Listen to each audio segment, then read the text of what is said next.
Hello everyone, I am Sabrina and Elena Bensawan. We want to share our story as socialpreneur. We are the Bensawan sisters. Follow our story on this video. We have been entrepreneurs since a young age. We established fashion businesses both offline and online, which are SAAB Couture, 8 Couture, Heritage by Sabrina, and Shoe Glam.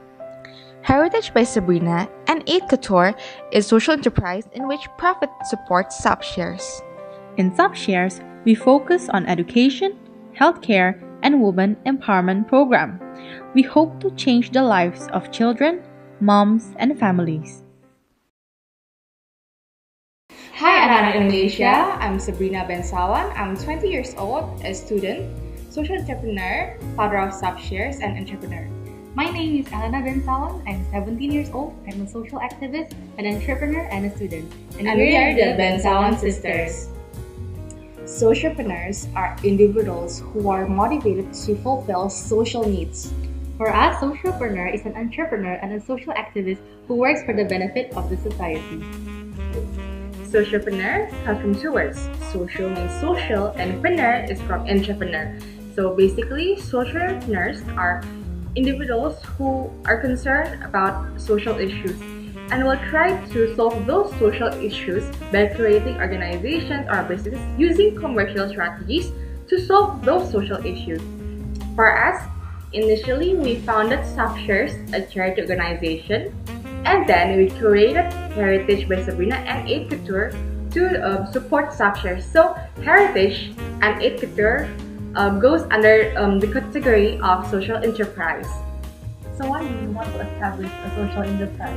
I guess because we want SAAB shares to be sustainable, and that's why we create a social enterprise. I create Heritage and I create Couture to support SAAB shares, so we don't solely rely on donators.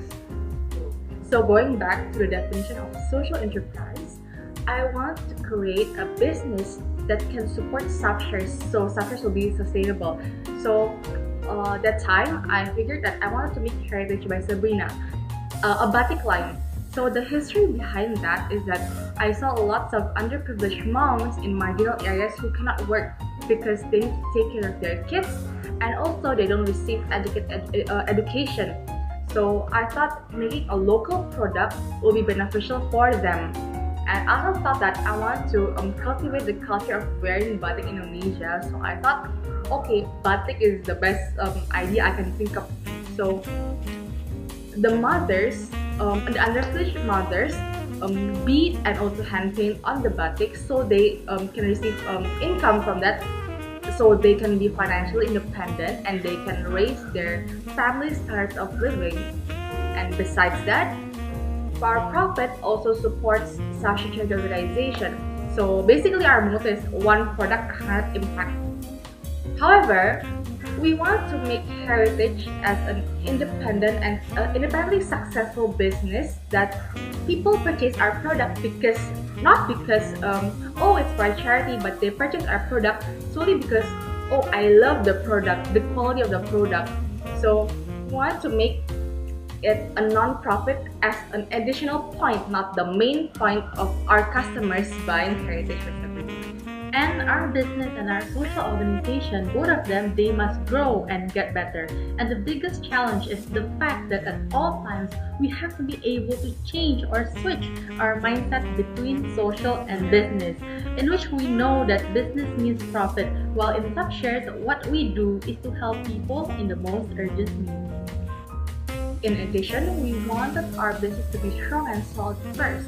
We want to market the product to the right places, to understand the demands of our customers, and also to ensure the quality of our product. And then, from the profit of our business, we can support the social activities and programs in our social organization, SAAB shares. To me, the definition of success in the context of a social enterprise is that it has to be firstly positively impactful, secondly sustainable, thirdly consistent, and lastly, of course, it has to be able to fulfill its initial goal. And for us, Heritage by Sabrina's initial goal is to be able to support sub-shares. So back again to the definition of a social enterprise is that it has to apply commercial strategies so it can succeed, and we must again share this with Sabrina to be successful not because of the fact that it is to support sub-shares, but the fact that our product quality and design is livable. In my opinion, a successful socialpreneur is someone who is inspiring and impactful, someone with a good character and who have grit, who doesn't give up even in the face of failure, who works hard, pray hard, and always be the best version of themselves, who always want to grow and get better, and one who never stops learning from everyone, everywhere, and every time. So sub-shares funding has two sources. Firstly, from our social enterprise, which is Heritage by Sabrina and also Couture, and secondly, the funds from our donators. So one of our principles from the beginning is that we never wanted to push our donators to donate to sub-shares, but what we do is that we show to the public of what our programs, our goals, our impacts, usually from social media or website. And if they agree with with our program, then they're so very welcome to donate to us.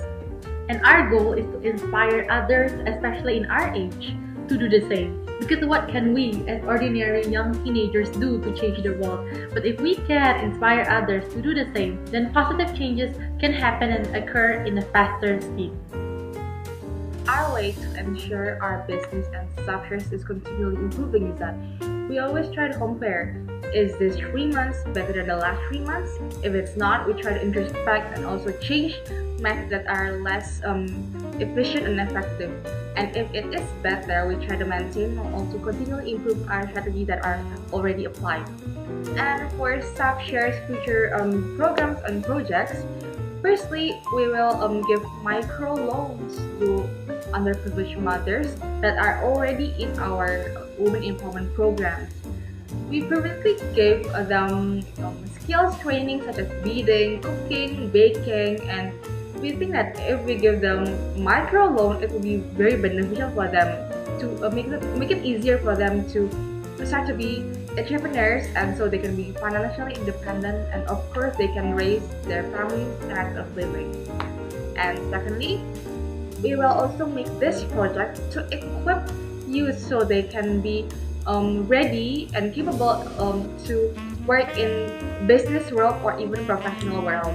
And lastly, but not most importantly, we will legalize sub-shares as a foundation. To maintain the consistency of our programs, we have to have clear goals and we have to always evaluate. So we listen to them, their social issues, hands-on, so that we can make the right programs which will highly impact their lives positively. And we are very passionate in educating the future generation. A statistic says, if you invest $1 in early childhood education, it will return $16 later on in life. So we want to change their mindset that education and to have a good character is important. We want to build their capacity and we want to educate them to be great future leaders for our beloved country, Indonesia. We have many programs, and from there are lots of successful stories, and probably if I try to explain everything, we couldn't fit in this talk show. But then I wanted to highlight one story of a success story from one of the children that we with terminal diseases that we help. He is called Abi. So Abi is still 9 years old and he suffered from facial plastectasia, in which his facial feature couldn't function, and when we first met him, he couldn't talk, his eyes can't see, and now sub-shares award him with a scholarship in which now he can go to school, and not only that, but Abi now can lead prayer in his mosque and also can even represent his school to competition in Indonesia. Our message for youth of Indonesia: we all have a responsibility of making this country a smarter nation. Start now and start young. we don't have to be like Mother Teresa, or we don't have to establish a charity foundation to be positively impactful. But I believe that each and every one of us have our own part or portion in creating impacts in this world. So, in conclusion and in a nutshell, find your own portion and your part in making this world a better place, and do it now. Our message is firstly, learn from everyone, everywhere, and every time. Learn from people horizontally and vertically, from people above us, around us, and below us. I always believe that there's always something positive that we can learn from everyone. And secondly, spread kindness and happiness everywhere and every time. I believe that there's no act of kindness that is too small. And we can start from small things such as helping our friend or holding the door open for a stranger. We never know how our small act of kindness can change someone's day or life. Don't give up when challenges and hardships arrive. Be grateful for it, learn from it, and grow from it. And last but most importantly, besides always giving our all and do our best in everything that we do, always pray and involve God in every aspect of our life. Thank you for watching. Bye.